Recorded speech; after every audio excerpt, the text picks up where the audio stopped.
ಕನ್ನಡಿಗರು ಕನ್ನಡ ಉಸಿರಿನಲ್ಲಿ ಜೀವಿಸ್ತಕ್ಕಂಥವರು, ಕನ್ನಡ ನೆಲ ಜಲ ನಮ್ಮದು. ಇವತ್ತು ನಾವು ಕನ್ನಡಕ್ಕೆ ಅವಮರ್ಯಾದೆ ಮಾಡ್ತಕ್ಕಂಥ ಒಂದು ಸರ್ಕಾರ ವಿರುದ್ಧವಾಗಲಿ ಒಂದು ಗಣ್ಯ ವ್ಯಕ್ತಿ ಅಂತ ಹೇಳ್ತಂಥ ಒಂದು ಸ್ಥಾನದಲ್ಲಿದ್ದಂಥ ಅವರಿಗೆ ಇವತ್ತು ಅವಮರ್ಯಾದೆ ಇರಬೇಕಾಗಿತ್ತು. ಆದರೆ ಇವತ್ತು ಕನ್ನಡವಾಗಿ ಹಗುರವಾಗಿ ಮಾತಾಡ್ತಿದ್ದಾರೆ. ಅವರ ವಿರೋಧವಾಗಿ ನಾವು ಇವತ್ತು ಬೀದರ್ ಜಿಲ್ಲಾ ಘಟಕ ವತಿಯಿಂದ ಒಂದು ಪ್ರತಿಭಟನಾ ಧರಣಿಯನ್ನು ರ್ಯಾಲಿಯನ್ನು ಹಮ್ಮಿಕೊಂಡಿದ್ದೇವೆ. ಅದಕ್ಕಾಗಿ ಎಲ್ಲ ಕನ್ನಡಿಗರು, ನಾವು ಕನ್ನಡಿಗರು ಎಂಬುದು ಹೆಮ್ಮೆಯಿಂದ ಹೇಳ್ತೇವೆ. ಆದರೆ ಕರ್ನಾಟಕದಲ್ಲಿ ಉಳಿದುಕೊಂಡು ಕನ್ನಡವನ್ನು ಬಿಟ್ಟು ಉಳಿದ ಯಾವುದೇ ಒಂದು ಜನಗಂದ್ರೆ ಇವತ್ತು ಹೇಳಬೇಕಾದ್ರೆ ಮರಾಠಿ ಒಂದು ಸ್ಥಾನಕ್ಕೆ ಅವರು ಒಂದು ಆದ್ಯತೆಯನ್ನು ಕೊಡ್ತಾರೆ ಅಂದ್ರೆ ಇವತ್ತು ಸರ್ಕಾರ ಕಣ್ಮುಚ್ಚಿ ಕೊಡ್ತದೆ. ಅದು ಸ್ವಂತ ಅವರು ಒಂದು ಅಧಿಕಾರಕ್ಕೆ ಕೊಡ್ತೇವೆ ಎಂಬುದಾಗಿ ಇಲ್ಲಿ ತಿಳಿತಾ ಇಲ್ಲ. ಅದಕ್ಕಾಗಿ ನಾವು ಇವತ್ತು ಜಿಲ್ಲಾ ಒಂದು ಘಟಕ ವತಿಯಿಂದ ಹಮ್ಮಿಕೊಂಡಂಥ ಈ ರ್ಯಾಲಿಯು ಉದ್ದೇಶಿಸಿ ನಮ್ಮ ಮಧ್ಯದಲ್ಲಿ ನಮ್ಮ ಆತ್ಮೀಯರಾದಂಥ ಇಮಾನುವೇಲ್ ಮಂದಕನಹಳ್ಳಿ ಅವರು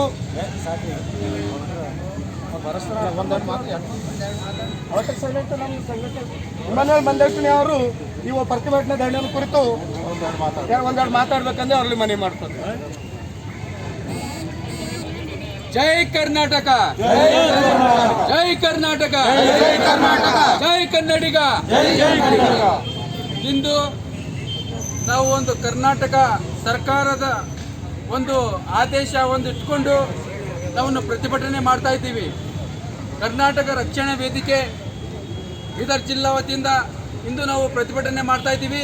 ನಾವು ಪ್ರತಿಭಟನೆ ಮಾಡೋ ಉದ್ದೇಶ ಏನಂತಂದರೆ, ನಮ್ಮ ರಾಜ್ಯದಲ್ಲಿ ಮುಖ್ಯಮಂತ್ರಿಗಳು ಒಂದು ಮರಾಠ ಪ್ರಾಧಿಕಾರವನ್ನು ಸ್ಥಾಪನೆ ಮಾಡಿದ್ದಾರೆ, ಒಂದು ನಿಗಮವನ್ನು ಸ್ಥಾಪನೆ ಮಾಡಿದ್ದಾರೆ. ಅದ್ರ ವಿರುದ್ಧವಾಗಿ ನಾವು ಇಂದು ಪ್ರತಿಭಟನೆ ಮಾಡ್ತಾ ಇದ್ದೀವಿ. ಅದೇ ರೀತಿಯಾಗಿ ನಮ್ಮ ಬಿಜಾಪುರ ಶಾಸಕ ಯತ್ನಾಳ್ ಬಸವನಗೌಡ ಪಾಟೀಲ್ ಯತ್ನಾಳ್ ಅವರು ಕನ್ನಡಿಗರು ನಕಲಿ ಹೋರಾಟಗಾರರು, ಕನ್ನಡಿಗರು ರೂಲ್ಕಾರ್ ಹೋರಾಟಗಾರರು ಅಂತಂದು ನಮ್ಮನ್ನು ಆಹ್ವಾನಕಾರಿ ಹೇಳಿಕೆ ಕೊಟ್ಟಿದ್ದಾರೆ.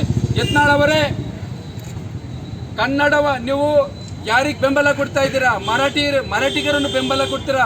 ಯಾವತ್ತು ನಾವು ನವೆಂಬರ್ 1ನೇ ತಾರೀಕು ನಮ್ಮ ಕರ್ನಾಟಕ ರಾಜ್ಯದಂತ ಒಂದು ವಿಜೃಂಭಣೆಯಿಂದ ಆಚರಿಸ್ತದೋ ಅವತ್ತು ಅವರು ಕರಾಳ ದಿನವನ್ನು ಆಚರಿಸ್ತಾರೆ. ಅವರು ನೀವು ಬೆಂಬಲ ಕೊಡ್ತೀರಾ? ಇವತ್ತು ನೋಡಿ, ಹಿಂದೆ ನಮ್ಮ ಮಹಾನ್ ವ್ಯಕ್ತಿಗಳು ಕನ್ನಡವನ್ನು ಕನ್ನಡಿಗ ನಮ್ಮ ನೆಲ ಜಲ ಭಾಷೆ ಜನಗಳನ್ನು ಎಲ್ಲರನ್ನು ಅವರು ಇವತ್ತು ಬೆಳೆಸ್ಕೊಂಡು ಬಂದಿದ್ದಾರೆ. ಇವತ್ತು ನೀವೇನಂತ ಇದ್ದೀರಾ? ಕನ್ನಡಿಗರು ನಕಲಿ ಹೋರಾಟಗಾರರು. ನೀವೇನು ಅಸಲಿ ಹೋರಾಟಗಾರಿದ್ದೀರಾ? ನೀವು ಸಹ ನಕಲಿ ಹೋರಾಟಗಾರ. ಮಾನ್ಯ ಯತ್ನಾಳ್ ಅವರೇ, ನಿಮ್ಮ ನಾಲ್ಗೆ ಬಿಗಿದು ಮಾತಾಡ್ಬೇಕು. ಯತ್ನಾಳ್ ಅವರೇ, ನೀವು ಇದೊಂದು ವಿಚಾರವನ್ನು ತಾವು ಗಮನದಲ್ಲಿ ಇಟ್ಕೊಳ್ಳಿ. ಮಾನ್ಯ ಮುಖ್ಯಮಂತ್ರಿಗೂ ಸಹ ನಾವು ಇದನ್ನು ತಿಳಿಸ್ತೀವಿ. ನಾವು ಎಲ್ಲ ಕನ್ನಡ ಪರ ಹೋರಾಟಗಾರರು, ಬೀದರ್ ಜಿಲ್ಲೆದಂಥ ಕನ್ನಡ ಪರ ಹೋರಾಟಗಾರರಿಗೆ ತಮಗೊಂದು ಎಚ್ಚರಿಕೆ ಕೊಡ್ತಾ ಇದ್ದೀವಿ. ನೋಡಿ, ಜ್ಞಾನಪೀಠ ಪ್ರಶಸ್ತಿ ಮೊದಲನೇಗೆ ಅತಿ ಹೆಚ್ಚು ಜ್ಞಾನಪೀಠ ಪ್ರಶಸ್ತಿ ಬಂದವಂದ್ರೆ ಒಂದು ಹಿಂದಿಗೆ, ಎರಡನೇದಾಗಿ ಕನ್ನಡಕ್ಕೆ ಬಂದವು. ಇದೊಂದು ಜ್ಞಾಪಕದಲ್ಲಿ ಇಟ್ಕೊಡ್ಬೇಕು. ಈ ಒಂದು ವಿಷಯದಲ್ಲಿ ಇದು ಏನದಂತಂದ್ರೆ ಹೋರಾಟ ಪ್ರಾರಂಭವಾಗಿದೆ. ಮಾನ್ಯ ಯತ್ನಾಳ್ ಅವರೇ, ಮಾನ್ಯ ಮುಖ್ಯಮಂತ್ರಿಗಳೇ, ಇದೊಂದು ಹೋರಾಟಕ ಮುನ್ನೆಚ್ಚರಿಕೆ ಎತ್ತರವಾಗಿದೆ. ಒಂದು ವೇಳೆ ಮರಾಠಿ ಪ್ರಾಧಿಕಾರವನ್ನು ನಿಗಮವನ್ನು ಕೈ ಬಿಡಲಿಲ್ಲ ಅಂತಂದ್ರೆ ಮತ್ತೆ ಇನ್ನೊಂದು ಯತ್ನಾಳ್ ಅವರು ಕನ್ನಡ ಪರ ಹೋರಾಟಗಾರರನ್ನು ನಕಲಿ ಹೋರಾಟಗಾರ ಅಂದಿದ್ದಾರೆ. ಅದನ್ನು ಸಹ ಅವರು ವಾಪಸ್ ತಗೊಂಬಲಿಲ್ಲ ಅಂತಂದ್ರೆ ಮುಂಬರುವ ದಿನಗಳಲ್ಲಿ ಮಾನ್ಯ ಯತ್ನಾಳ್ ಅವರೇ, ತಾವು ಬೀದರ್ ಜಿಲ್ಲೆಗೆ ಇನ್ನೊಂದ್ಸಗಿ ನೀವು ತಾವು ಬಂದಿದ್ರೆ ಎಲ್ಲ ಕನ್ನಡ ಪರ ಹೋರಾಟಗಾರರು ನಿಮ್ಮ ಮಸಿಬಾಳಂತ ಕಾರ್ಯಕ್ರಮ ಇಟ್ಕೊಡ್ತಾ ಅಂತ ಹೇಳ್ತೀನಿ. ನಿಮಗೆ ತಾವು ಬೀದರ್ ಡಿಸ್ಟಿಕ್ ಬಂದರೆ ತಮ್ಮ ವಿರುದ್ಧವಾಗಿ ನಾವು ಕಪ್ಪು ಬಾವುಟ ಹಾರಿಸು ಅಂತಂದೇಳಿ ನಾವು ಎಲ್ಲರ ಸಮ್ಮುಖದಾಗ ಹೇಳಕ್ಕೆ ಇಷ್ಟಪಡ್ತೀನಿ. ಈ ಸಂದರ್ಭದಲ್ಲಿ ಮಾನ್ಯ ಮುಖ್ಯಮಂತ್ರಿಗಳೇ, ಇದೊಂದು ಈ ಮರಾಠಿ ಪ್ರಾಧಿಕಾರವನ್ನು ಕೈ ಬಿಡಲೇಬೇಕು. ಈ ನಿಮ್ಮ ನೀಚ ಈ ಸರ್ಕಾರವನ್ನು ಇವತ್ತು ಮರಾಠಿ ಪ್ರಾಧಿಕಾರ ಮಾಡ್ತೀರಾ, ನಾಳೆ ಕೊಂಕಣಿ ಪ್ರಾಧಿಕಾರಿ ಮಾಡ್ತೀರಾ, ತಮಿಳ್ ಪ್ರಾಧಿಕಾರಿ ಮಾಡ್ತೀರಾ. ಇದನ್ನು ನೀವು ತುಟಿ